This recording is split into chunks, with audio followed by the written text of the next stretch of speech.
How are you Sneha? Good. పాప ఎలా ఉంది? పాప ఊరికే ఏడుస్తుంది. సో ఆల్టర్నేటివ్ ఫుడ్స్ ఏమైనా ట్రై చేస్తే కొంచెం న్యూట్రిషన్ అందుతుందేమోనని ఆశ. దాని గురించే మీ దగ్గరికి అడ్వైస్ కోసం వచ్చాను డాక్టర్. Alternative foods?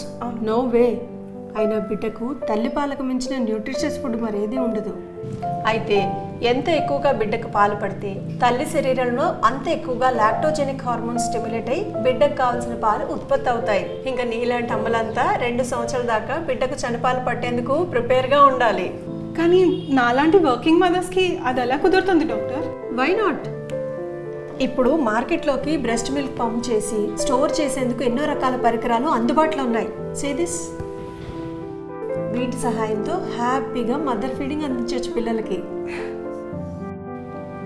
వింటున్నారు కదా? తల్లిపాలు ప్రతి బిడ్డ జన్మ హక్కు. అది అందేలా చూడడం మనందరి బాధ్యత.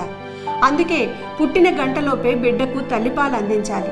అంతేకాదు 6 నెలలు నిండే వరకు ప్రతి బిడ్డకు తప్పనిసరిగా తల్లిపాలు మాత్రమే ఆహారంగా అందించాలి. ఇలా చేయడం వల్ల పిల్లలు బలంగా ఆరోగ్యంగా ఎదుగుతారు. గుర్తుంచుకోండి, 6 నెలల వరకు తల్లిపాలే బిడ్డకు సంపూర్ణ ఆహారం. తల్లిపాలు ప్రతి శిశువు జన్మ హక్కు. అది అందించేందుకు ప్రతి తల్లిని ప్రోత్సహిద్దాం. అవసరమైన సహాయం అందిద్దాం.